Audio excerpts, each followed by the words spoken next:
Récemment, ma fille, elle a arraché un tournesol.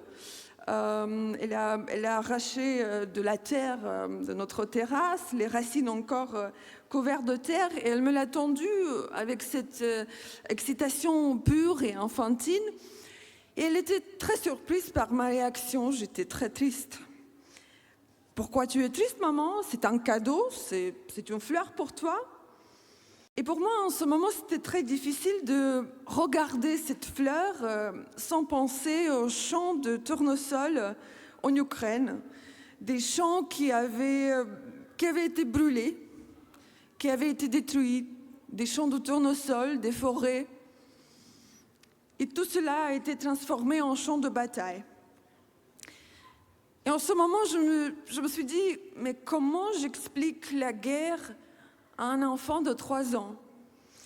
J'ai essayé de trouver mes mots. J'ai dit, tu sais, en Ukraine, où sont ta grand-mère et ton grand-père, quand moi j'étais petite comme toi, il y avait des champs de tournesol à perte de vue. Tant de tournesol que tout semblait jaune et le ciel toujours bleu. Mais ce n'est plus le cas. Aujourd'hui, il y a des mauvaises personnes qui sont venues et ont détruit les champs de tournesol. Et le ciel est devenu gris. Et ça s'appelle la guerre. Je pense qu'elle ne comprenait pas parce que, en fait, son monde est encore ce monde où les fleurs poussent partout. Mais ensuite, sa réaction m'a marquée. Elle m'a dit, moi, je veux dessiner.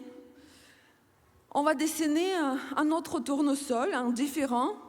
Tu en auras 2. Et comme ça, tu ne pourras plus être triste. Ce moment était assez profond et embarrassant aussi, parce que voilà, un enfant de 3 ans venait de me donner une leçon de résistance. Parce que oui, dans ce monde d'enfants, on n'accepte pas la destruction des choses qu'on chérit. On les imagine tout simplement à nouveau, encore et encore. L'imagination peut être un acte politique, surtout dans ce monde rempli de violence, de guerre, de la destruction.